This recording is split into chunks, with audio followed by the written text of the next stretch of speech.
150003. Saya dari Prodi Pendidikan Ekonomi kelas reguler plus mata kuliah Pendidikan IPS dan dengan dosen pengampu yaitu Ibu Sri Winarsi MM. Adapun tujuan saya membuat video pembelajaran ini ialah untuk memenuhi tugas akhir semester. Dan saya adalah mahasiswi semester 2 dari Universitas Pancasakti Bekasi.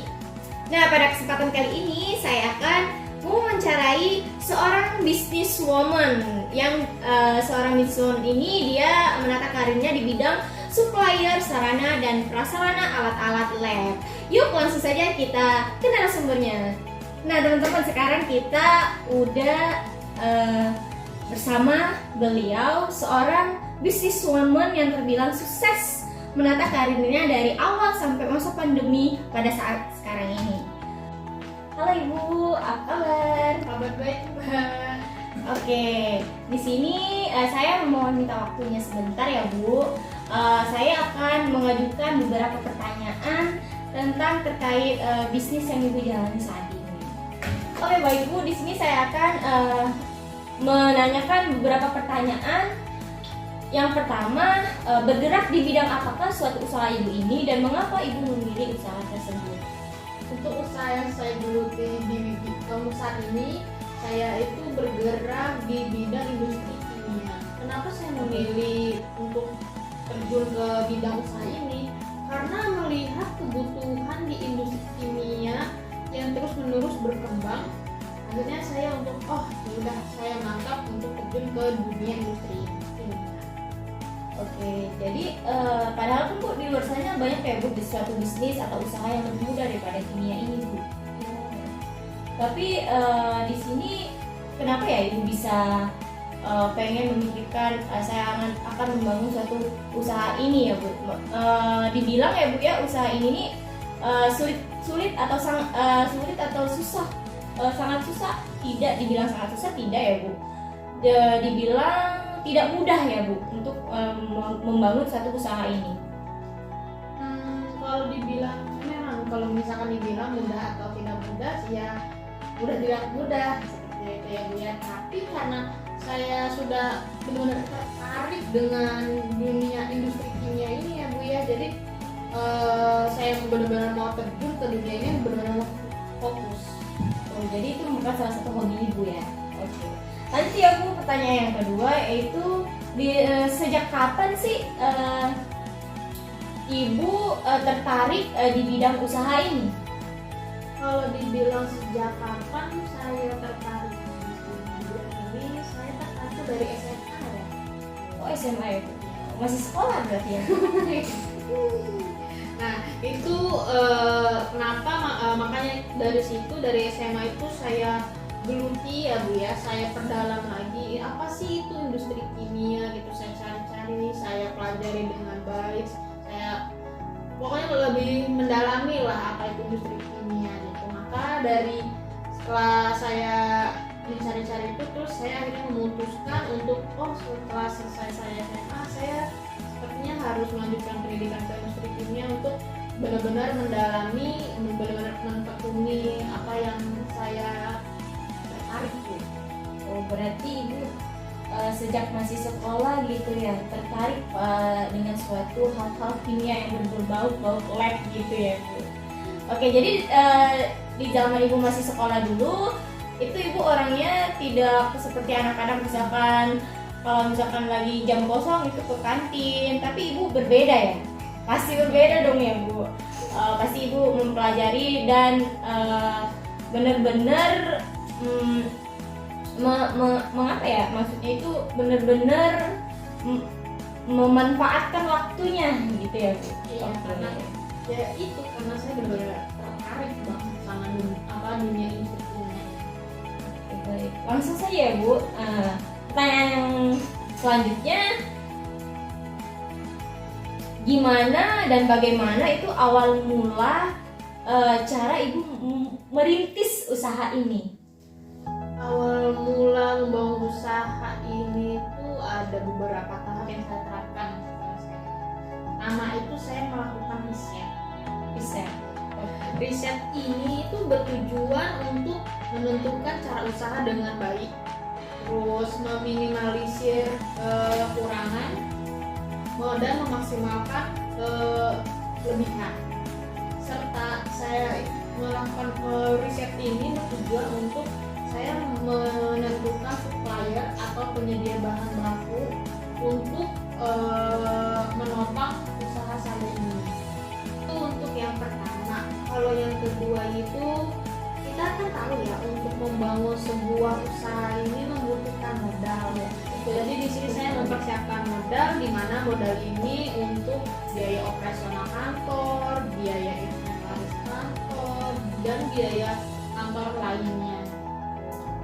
Terus untuk yang ketiga ya, ini saya strategi promosi yang tepat. Jadi benar-benar kita tuh harus memikirkan strategi apa yang cocok untuk perusahaan saya ini gitu. Jadi tidak asal sembarangan, tidak asal main-main saja.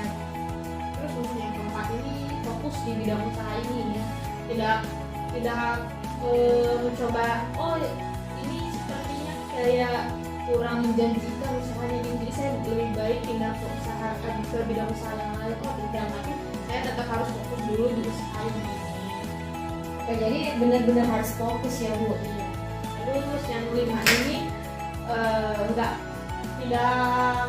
tidak diperbolehkan, kok tidak diperbolehkan ya, ini maaf bagi saya ya, jangan pernah takut gagal. Itu benar sekali Bu ya. Karena kita tahu ya, dalam berwirausaha itu bisa ada kita mengalami kegagalan. Kita mengalami kegagalan, kita tidak boleh langsung terpuruk, langsung jatuh, langsung down, terus kita langsung udahlah kita tidak perlu melanjutkan usaha ini, tidak. Tapi kita harus tetap bangkit dan terus dan belajar dengan kegagalan tersebut gitu. Terus ketika kita sudah bangkit, kita harus terus belajar sampai dimana kita mencapai titik kesuksesan. Setelah kita di titik kesuksesan tersebut, kita tidak boleh menyombongkan diri, tidak boleh berbesar hati, kita harus rendah diri, rendah hati juga. Karena ya kita tahu gimana rasanya merintis awal usaha ini, benar-benar dari nol. Terus yang ke berapa ya Mbak? Yang selanjutnya Mbak ya. Itu tuh kita belajar ya. Kita tuh harus belajarnya ini tuh dalam arti seperti kita mengevaluasi kinerja perusahaan kita seperti apa. Terus kita harus juga belajar dinamika pasar. Kita tuh nggak boleh kayak diam atau nge-stuck gitu, diam aja kita nggak melihat dinamika pasar seperti apa. Intinya itu mengelola keuangan dengan baik. Iya, mengelola keuangan dengan baik. Berarti dalam mengelola keuangan ini benar-benar dipantau, terus diteliti supaya tidak ada sepeser pun yang lari gitu ya Bu. Oke Bu, yang pertanyaan selanjutnya di sini apa sih Bu strategi untuk menaikkan omset agar usaha ini tetap berjalan selama masa pandemi ini? Masa pandemi kemarin ya, itu kita tahu kita diperintahkan oleh pemerintah itu kita diharuskan untuk WFH, work from home ya dia ya. Kerja di rumah ya. Iya, dari situ kayak langsung saya harus memaksimalkan layanan online. Itu benar-benar suatu tantangan ya. Iya, itu benar-benar karena kita baru pertama kali ya Bu ya menghadapi situasi seperti ini. Jadi saya benar-benar memaksimalkan layanan online, dan kemudian saya juga tetap melakukan promosi lebih lebih gencar, lebih banyak, lebih variatif lah, lebih kreatif gitu. Terus juga saya itu tipsnya juga selalu memeriksa kondisi keuangan. Saya selalu cross check, selalu harus ada yang misalnya harus seperti ada yang di hold atau seperti harus ada yang ditekan, pos ini harus sepertinya bisa diperkecil atau seperti apa gitu, dan selalu dan melakukan manajemen resiko. Misal kayak kemarin itu saya alhamdulillahnya di perusahaan saya itu tidak ada PHK ya Bu ya. Nah itu saya sebelum memutuskan untuk tidak PHK itu saya melakukan manajemen resiko dulu gitu. Apakah berapa apa ini apa. Oh, memang betul sekali ya Bu. Ketika kita dilanda pandemi ini, semua perusahaan mengalihkan itu untuk suatu pemasaran itu melalui online gitu ya Bu. Beruntung banget ya di perusahaan ibu itu tidak terjadi suatu PHK gitu ya, pemecatan karyawan. Nah, di mana perusahaan-perusahaan di luar sana itu mem-PHK karyawan-karyawannya sehingga karyawan-karyawannya itu kehilangan suatu pekerjaan. Nah, selanjutnya ini Bu ya, bagaimana cara ibu menghindari hambatan dan rintangan selama ibu merintis usaha ini? Balik lagi seperti yang tadi saya bilang ya, karena ketika kita diharuskan untuk semuanya serba online daring ya, jadi saya di situ melihat peluang, oh kita harus benar-benar memaksimalkan layanan online ini. Oh iya Bu, konsumen ibu itu terbilang banyak dari kalangan apa saja ya? Konsumen di kantor kita ini notabene ya Bu ya, dari fakultas sih Bu, dari pendidikan gitu, karena kita memang fokusnya di industri kimia untuk pendidikan. Jadi pemasarannya itu ke sekolah-sekolah gitu ya? Iya, ke universitas, ke sekolah, ke balai pemerintah pun kita juga pernah sih, tapi kita memang notabene ke universitas. Oke Bu, yang selanjutnya ya Bu, saya dan teman-teman Ibu mau meminta tips dan motivasi ya agar saya dan teman-teman itu bisa membangun suatu usaha tanpa mengeluh gitu Bu. Kalau tips dari saya pribadi ya Bu ya, ketika kita sudah mantap untuk berwirausaha, kita tuh benar-benar harus fokus Bu di bidang tersebut. Jangan ketika kita sudah mendapati keuntungan sedikit gitu ya, misalnya ya, kita sudah langsung kita pindah ke puas diri gitu ya Bu? Iya, kita sudah pindah ke bidang yang lain gitu. Bidang ini kita biarkan saja gitu.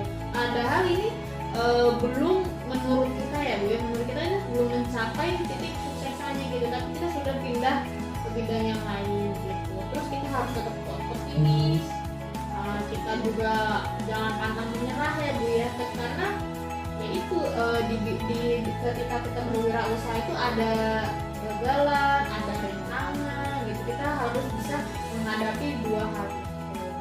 Terus kita harus tetap melihat segala peluang, dan kita juga hidup di era modern ya Bu ya, kita tahu gitu ya. Jadi kita harus selalu mengembangkan ide-ide kreatif, bervariatif, inovatif.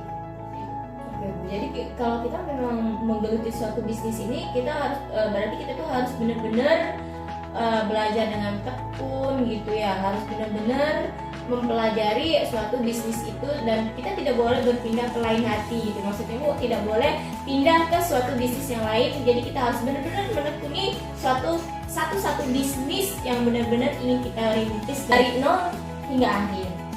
Oke Bu, terima kasih atas jawabannya. Terima kasih sudah meluangkan waktunya. Maaf mengganggu waktunya sebentar ya Bu. Terima kasih banyak Ibu. Oke, baiklah teman-teman semuanya, itulah tadi wawancara saya bersama narasumber seorang businesswoman yang terbilang sukses ya menata karirnya di masa pandemi ini. Nah, teman-teman sekalian, jadi ada beberapa tips dari narasumber tadi. Yang pertama yaitu salah satu itunya ya hobi ya. Dari hobi, kalau kata narasumber tadi, dia menekuni hobinya selama masa SMA. Jadi dalam masa-masa SMA-nya itu tidak ada waktu-waktu yang terbuang atau sia-sia gitu ya teman-teman. Jadi selain hobi itu ada juga, kalau kita ingin menata suatu bisnis itu yang pertama yaitu modal. Modal itu sangat penting ya teman-teman. Kalau kita tidak ada modal, tentu saja tidak akan bisa membangun suatu bisnis tersebut. Dan yang selanjutnya itu strategi. Lalu selanjutnya juga ada fokus dalam meniti suatu bisnis itu. Nah, itulah tadi teman-teman hasil wawancara saya bersama seorang businesswoman dari supplier sarana prasarana alat-alat lab. Jadi terima kasih, apabila ada kata yang salah saya mohon maaf, kalau saya mohon ampun. Saya akhiri, wassalamualaikum warahmatullahi wabarakatuh.